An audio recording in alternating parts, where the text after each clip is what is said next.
YouTube channel. Hey everybody, welcome back. In fact, I don't think you can actually see me well enough.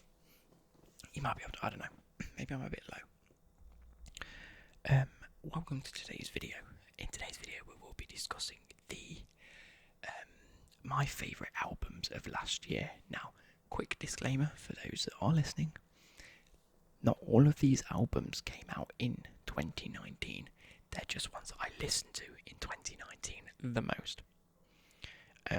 Honestly, going through this list, making the list, I realised that I didn't listen to music enough last year. It was something that I didn't listen to a lot. I listened to a lot of individual tracks rather than albums. So please take that into consideration, and I will be discussing a few things now. Secondly, absolutely shameless plug, go and follow me on Twitter. I like to keep up to date on Twitter with a lot of things. I'll be letting people know what I'm recording, what I'm doing, and just lots of little things on Twitter. So if you're not following me on Twitter, go follow me. I'm currently 15 away from 300 followers. So let's try and get that to at least 350 by the end of January. Anyway, let's get into it. Third sort of precursor to the video.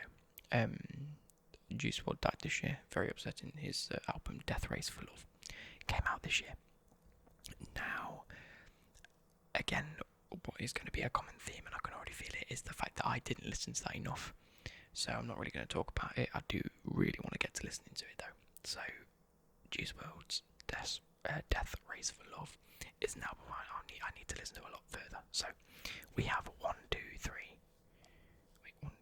4, 5, 6, 7, 8, 9 albums I want to talk through. As opposed to last year, when I did my albums of 2018, I'm not really going to be rating these just because quite a lot of them I haven't listened to them in full for long enough to really understand them. So, and there's going to be quite a few on here that you're going to think, how is that in your albums of the year? Mainly these are the 9 albums I listened to last year, if that's any sort of consolation. I didn't really listen to much, so I can't really put something. So I can't say that I don't know who Kanye released his album last year. I can't put that in my top 10. It might have been a top 10 album. I can't put it in my top 10 because I didn't listen to it. You know what I mean? So, with that being said, let's go on to the first one, and we're going to start with Stormzy's Heavy Is the Head. Probably one of the most recent ones to have come out on this list. It came out right at the end of 2019. Featured tracks such as Fussy Bop, Wiley Flow, Superheroes, and Crown.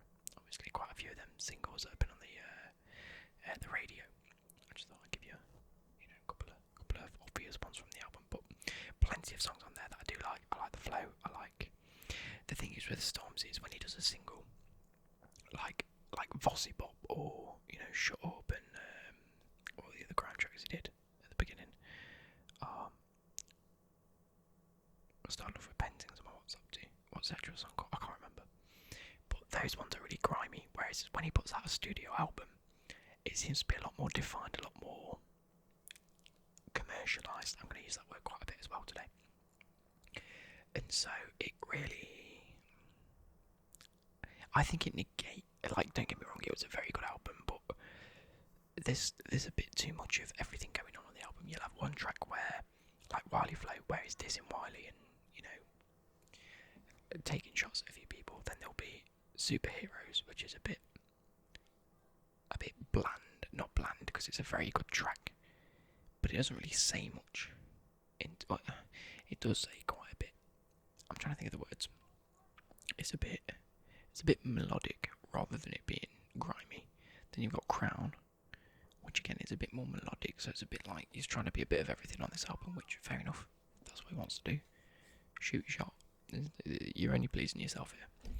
But for me, I just think, again, similar to Stormzy's last album, there's a few tracks on it that are a little bit too melodic for my liking.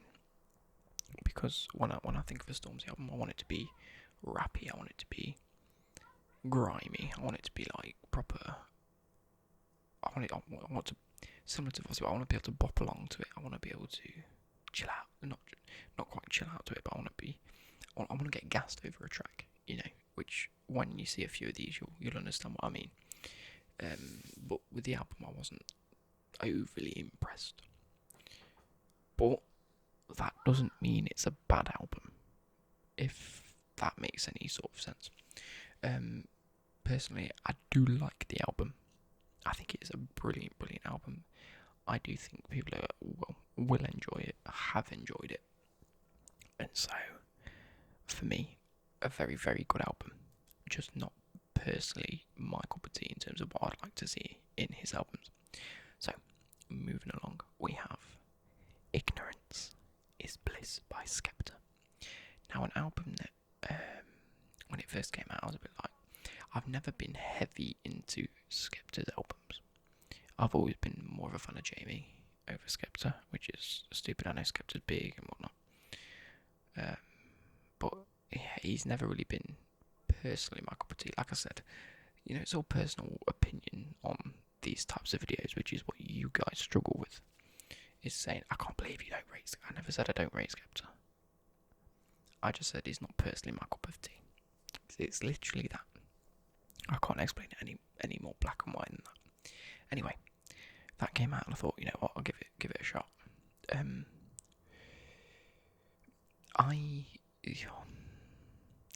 going to give it a 50-50. It's as simple as that. I think quite a lot of the tracks on there you either like or you don't like. And I think that's what I've found. Some of the 4 tracks, there are more, but the 4 tracks that stand out to me that I've got on a few of my playlists are Red Rum, Love Me or Not. Oh no, Love Me Not, sorry. Is it Love Me Not or Love Me or Not? I can't remember. Love Me Not. Bullet From A Gun. And Same Old Story. Bullet From A Gun is the first one on the album. It really does hit from the get-go, and it keeps that pace quite a bit, so I like that. Grease Mode came out, and it was good, but it was the single that he released, so I think in my eyes I saw it as a bit too commercial. I use that word a lot, and I really shouldn't, but either way, yeah, it was okay. But Red Rum, Love Me Not, Bullet From A Gun, Same Old Story, they're the types of vibes I get from it that I like to pop along to. The rest of the tracks on the album, you could ask me, I probably can't even name any of them. It's a bit of a shame. I'm probably missing one or two that I actually relatively like, but the fact that I can name probably, like I did here, I named 4 that I could just name off the top of my head. I thought, well, I like that one, I remember that one, I've added that to my playlist, that's a sick one. And then the rest of them I'm like, they obviously didn't make the impact that, again, I'd probably have liked from a decent grime album, should I say. I was going to say track, but I meant album. So, similar to the sort of Stormzy vibe, a bit of a 50-50. There are tracks I like on it, there are tracks I don't like on it, and so I can't really rate it as highly as I want to, based on my favourites this year. Not that I'm rating any of them, bar one of them, and you'll see. Going back to Stormzy, by the way, the reason I rate Superheroes the most is because it's got that Tracy Beaker bit at the end, and Tracy Beaker was like my childhood. It was fucking litty, and so that last little bit made that song perfect for me. So anyway, so Skepta, yeah, good. It was a great album. I'm sure there are tracks people like and don't like that are opposite to my views, but it's a bit underwhelming. If I'm gonna go like that, knowing what Skepta can do. I've heard him on so many verses, so many tracks, now that it should be like, when it comes to an album, he should be able to just bang. But for some reason, some of them didn't. So I don't know.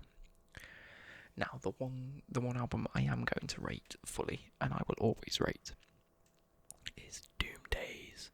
Doom Days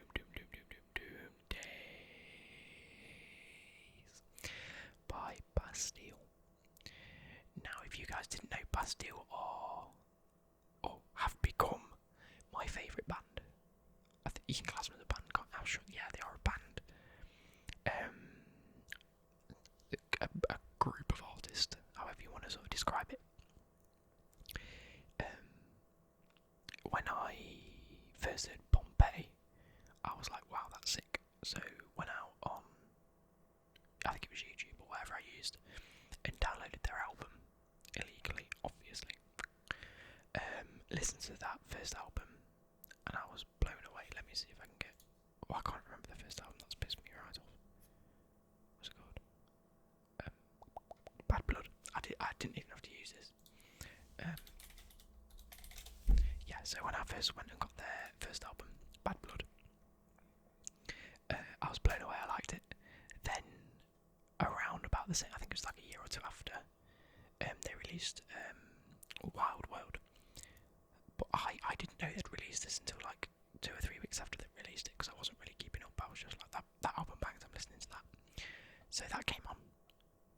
Listen to what Bastille for me are the perfect sort of artist, because, and I'll explain why, I never ever seem to find a bad track on their whole album, and I think that's how albums should be.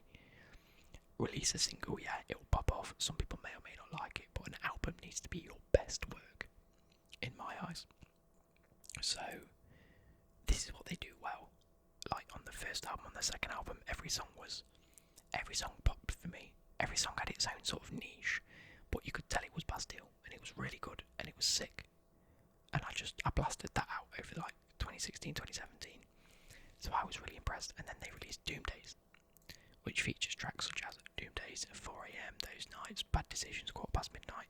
And while there aren't as many tracks on the actual album itself, again, there is not a single bad track. And therefore I'm just rating it a 10 out of 10. It's the only one I'm rating, because it's just top tier for me.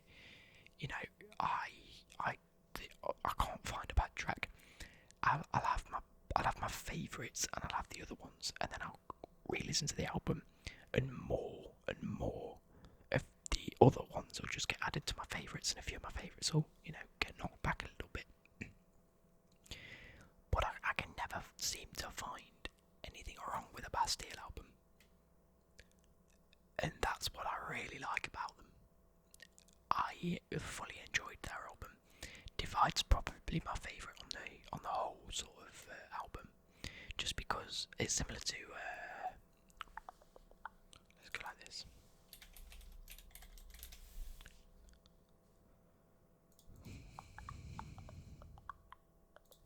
When I can. Ouch. Unlimited. There we go. Oblivion. It was that slow, but almost like a ballad in terms of songs. Oblivion was on Bad Blood. If we go to not Doom Days, if we go to Wild World, they never really had that power. Was probably their ballady track, if you could really say that. Didn't really have it.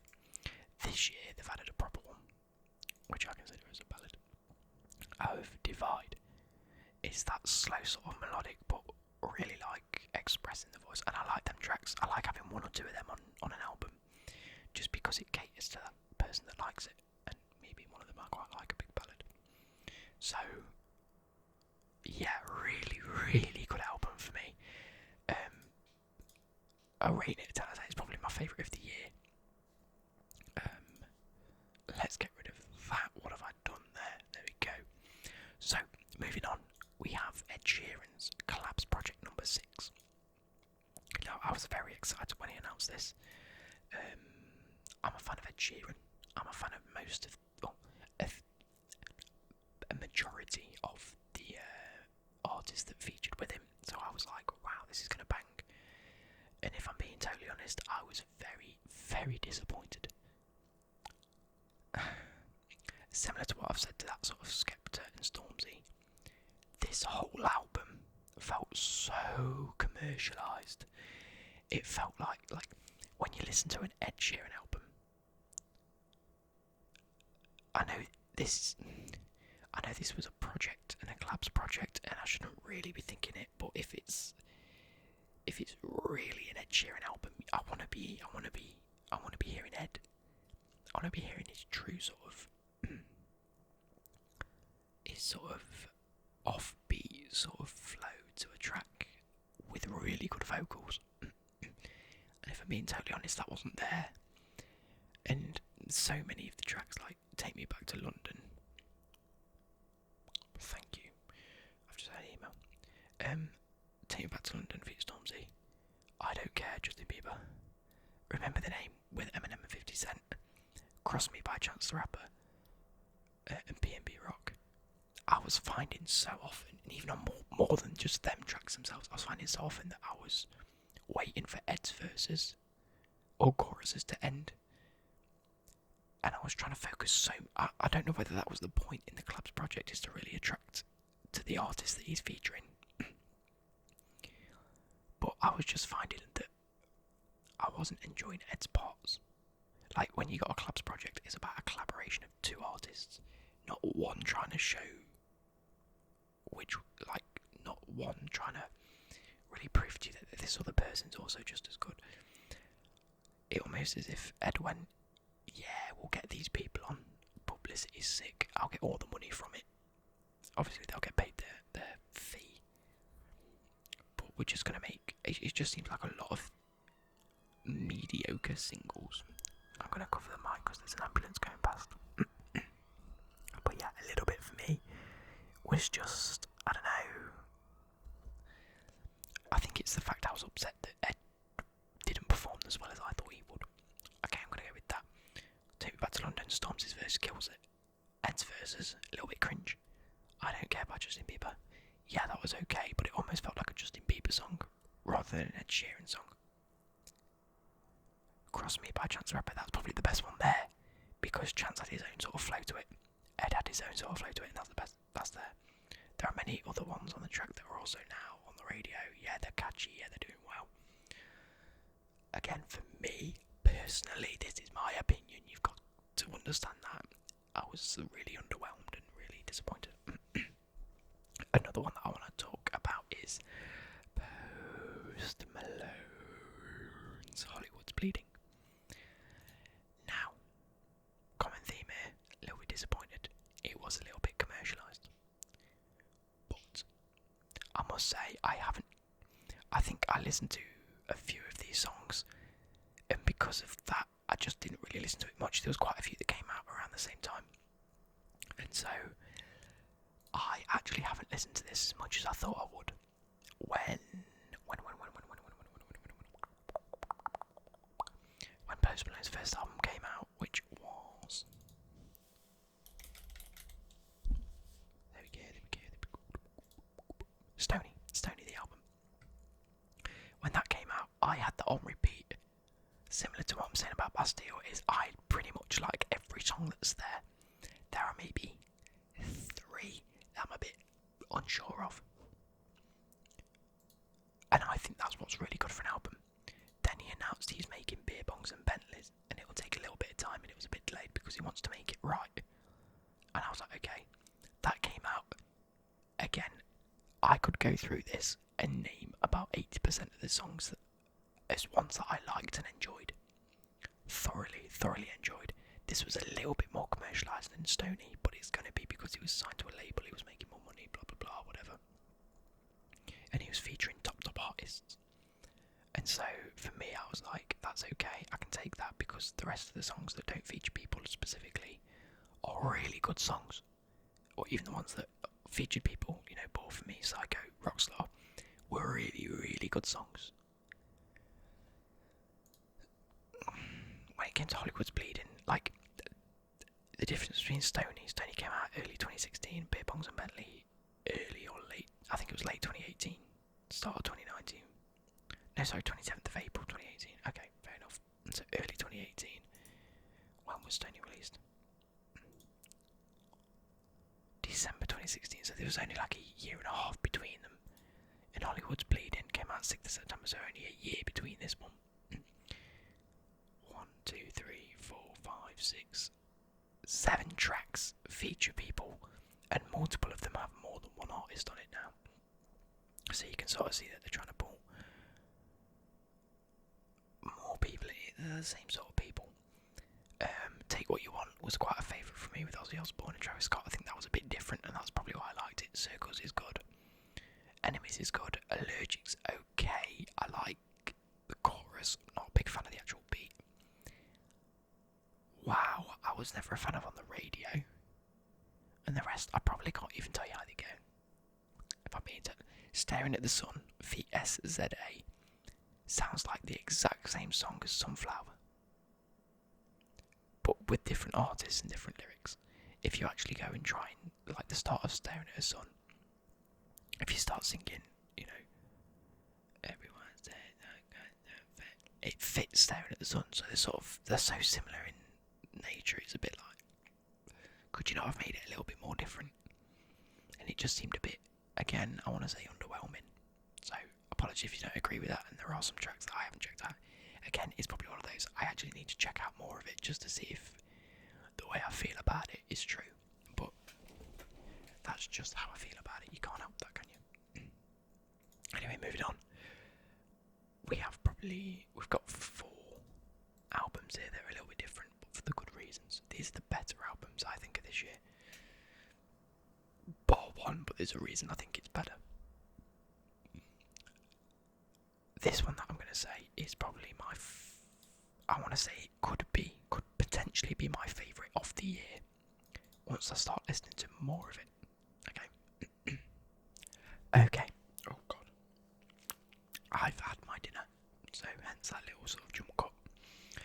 I've hopefully fixed the camera sort of issue. I've had to sort of zoom in on that first whole segment, just because it was a little bit.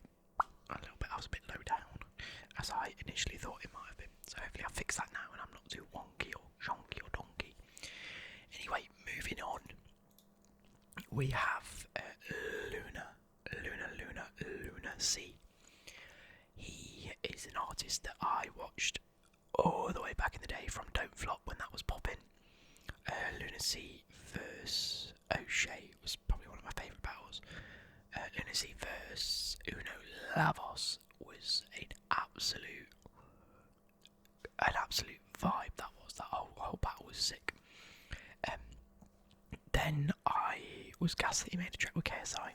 Then we went to the KSI gig in Birmingham. Me and my brother did, and Lunacy was one of the special guests, and I was well happy. And he performed a track called Mug. I almost coughed then. That made me sort of check out his earlier music and earlier albums. And then this year, without me really knowing it, I went on Twitter and it said, by the way guys, just released this track, go check it out. Go check out this album called Very Important. And I checked it out and I had it on. I was at my dad's, I remember it. I put it on, I listened to sort of like the whole album. Picked out a few of my favourites, and I've had them on repeat ever since. I think it's a very, very good album.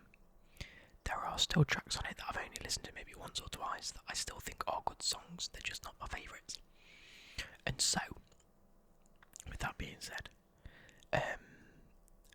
it features tracks such as Girlfriend, Zero Fucks, spelled with an X, that features Manga and Jest, and then a track called Polo Balaclava.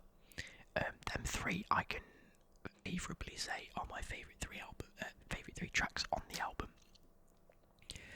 Girlfriend's just a really cool vibe. I like, do you know, like I said with Ed Sheeran is on an album, I like it to feel like personal. I like it to feel like this is what the person's produced. And with both Post Malone's, Stormzy's and Ed Sheeran's album, is most of the tracks they're on don't really sound like what you'd expect from the person. Lunacy is the complete opposite. The way he speaks is the way he raps. He's got his own accent to it. He's got his own sort of flow. His wordplay is legendary. The amount of puns and just little sort of digs is fantastic. And the way he can sort of filter words into an accent and sort of merge words to rhyme with other words that shouldn't rhyme, but they do because his accent makes them rhyme. It's sick, and that's why I love it. Everyone go check that album out. That album is fantastic. Next, I'm trying to I don't want to rush through these, but I am conscious of how long we've been going so far. DiCaprio 2 by GID. Wow shit. Okay. How did I get to know about JID? Jid. I can't quite remember. I remember listening to Off These feature. I think someone either recommended it in the comments of the live stream, or I just typed in something and came across it. Anyway, it featured J. Cole. I already was a fan of J. Cole. I won't say I'm the biggest fan because I haven't listened to a lot of his newer stuff, but when I was in college, a lot of my mates listened to him, and so I listened to him. That's sort of how that went. And so I saw this track and I thought, wow, I've never even heard of this guy, and he's got J. Cole on the track. And then I checked out his album and recognised a few artists, so I thought I'll give these a listen. DiCaprio 2 features the likes of J. Cole and BJ the Chicago Kid on tracks such as Off D's, 151 Rum, and Strawberries. I know if you've checked out my lyrics videos, I think I've done those. So they're pretty cool. They're my three favourite from the album. However, similarly to sort of Lunacy and a few others, there are many tracks on that album that are also very good, if not just as good. I probably just haven't listened to them enough yet. Quite a lot of these tracks have come out very recently, towards the back end of the year, where I wasn't really live streaming too much, and so I just had that little bit of time to really put on some music when I wanted to, and listen to a lot more tracks and a lot more albums. Many more albums. I don't know how to grammatically say that. So, DiCaprio 2, I was really impressed with it. And not as impressed as Very Important by Lunacy, but I don't think I've checked out DiCaprio 2 as much as I have Very Important. So, I'm not going to rate these anyway, but very good. Not the best, not the best of the year. The best of the year by far is Bastille's Doom Days. But that being said, it's still a very good album. So if you haven't checked it out, go check it out. Go take a look at this. Next, now this is a bit of I don't want to say a bogey one because it's an album within its rights, but this is KSI and Randolph's New Age. Now, I will say I'm not ultimately the biggest fan of KSI's music. I really do like Randolph's. And I do like KSI's. I like some of the tracks and I like the features on his tracks. But knowing I can't really not put this album in here because it is something that I listen to. And, it's part of the YouTube world. You guys need to keep up to date with this. You're part of YouTube. I'm part of YouTube. This is something that's happening on YouTube. Two YouTubers and two music artists have come together and made the best mates. So I suppose they haven't come together because of YouTube. They've come together because they've known each other for years. And Randolph being from Nottingham, representing, it's just a huge, it's a huge thing. Anyway, get sidetracked here.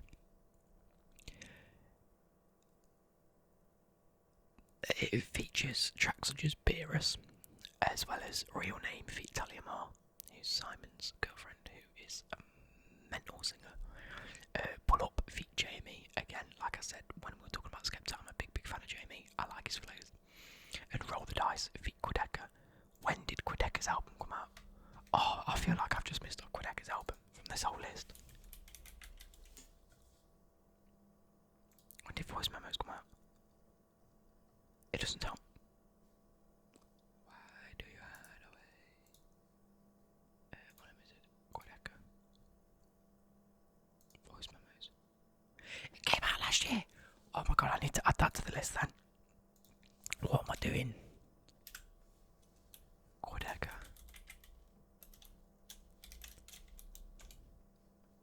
Voice Memos.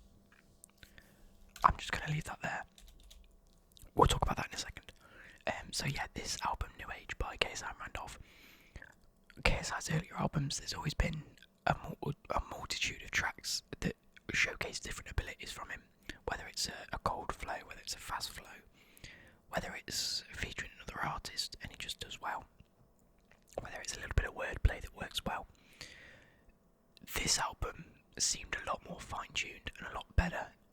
but still keeping it so personal and so perfectly KSI, as well as Randolph. I think having Randolph on this next album really helped him, because I think if he just had a normal KSI album, it'd still be the sort of content that came on his older ones. Whereas having two different artists feature the same album and both produce and both come out with this album was probably the best thing to happen, because it had two sort of viewpoints, two sort of flows to it, and it worked very, very well, quite seamlessly together. Many tracks are both very, very good, very well produced. The beats are sick. Big up C-Shan and whoever made the other albums. Gotta go back. Where's my music? I've got it on here because it features. See your results. There we go. Okay, so I'm Randolph. There we go. So, hello. Can I please just look at this?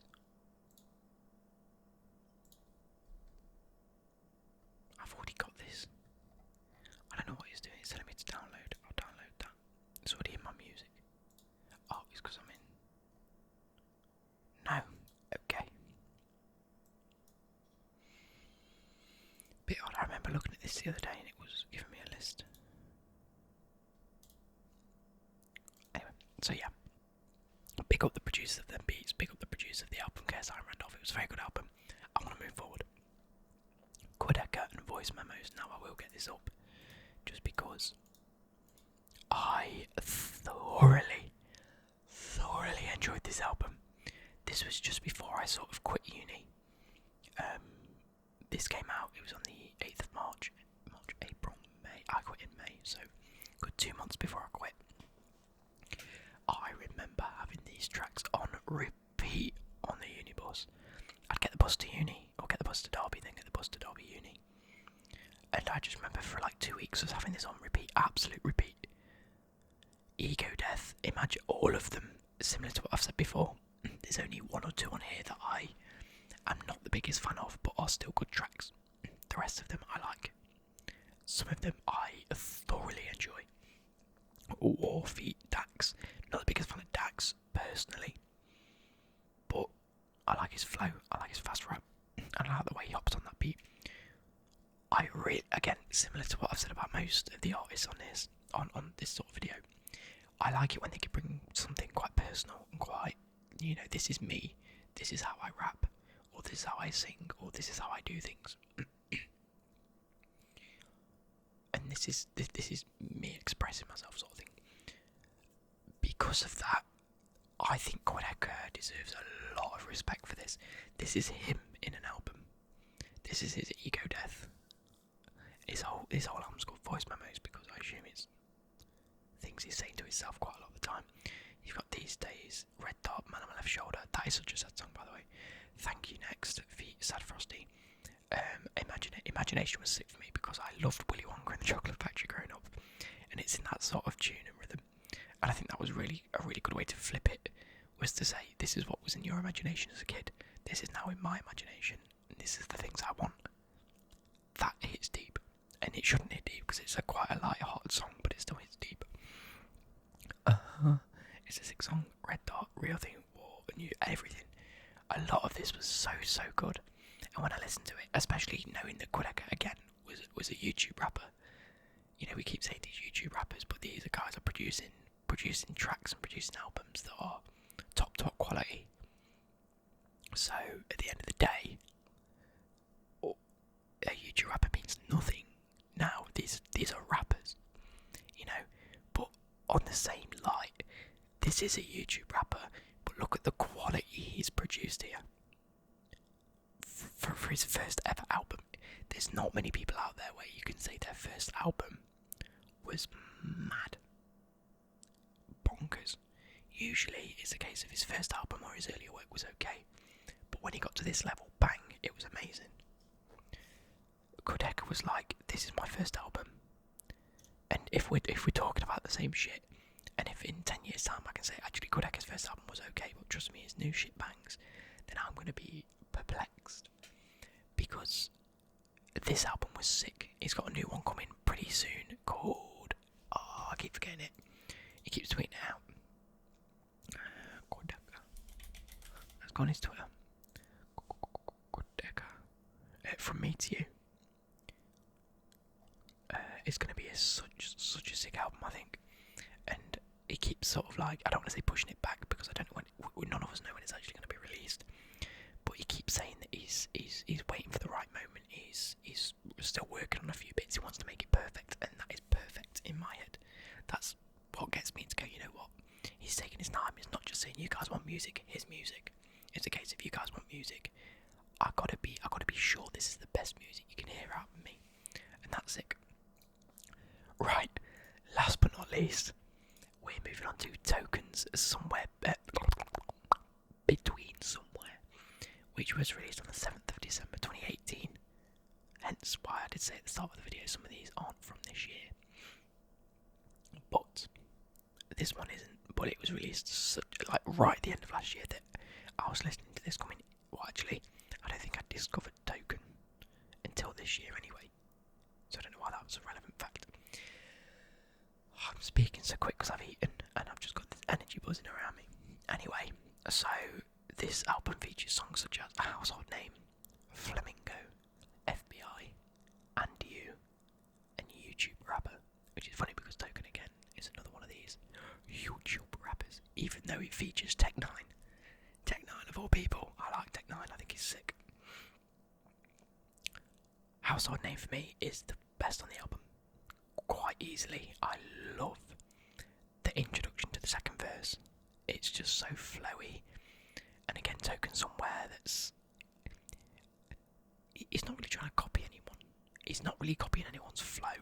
He's got his own sort of accent to it. He's got his own sort of grittiness. He's got his own sort of raps and the sort of way he flips words and argues a point. So I think on that basis, this is one of the best albums of last year that I listened to. I don't really want to talk too much about it, but yeah, Household Name is sick. And You is good. I like the people he features on And You. I've put that wrong. Household Name is just him. And You features IDK and Bass. That second verse, I don't know whether it is IDK or Bass, because I don't know them specifically, so I don't know which one's which. But one of them comes in the second verse, one of them comes in the third. That second verse, the way he introduces himself on that, absolutely sick. The way he goes up, up, down, down, duck, duck, maker, run like goose. He uses a duck, duck, goose bar as an introduction, but in a way that says you need to duck. I'm making you duck because I'm shooting you. That's sick. That wordplay is mad because it's so simple, but everyone knows about duck, duck, goose. It's such a childish sort of rhyme, but, and so simplistic to put into like an introduction. Yet it just feels right. You bob to it when you hear it. It's up, up, down, down, duck, duck. No, I can't remember it anyway. It just makes you sort of go, as he just said that. Yeah, he's just said that. Let's go. It's just sick. Anyway, I've said too much. I hope you guys have enjoyed. I'm getting lost. I'm getting like ahead of myself here. Slow down, Luke. Calm. I hope you guys have enjoyed this. Let me know any different albums, any more albums. I want to find sort of niche albums that maybe not a lot of people know about, but are genuinely top quality. Trust. I'll see you guys later. Good.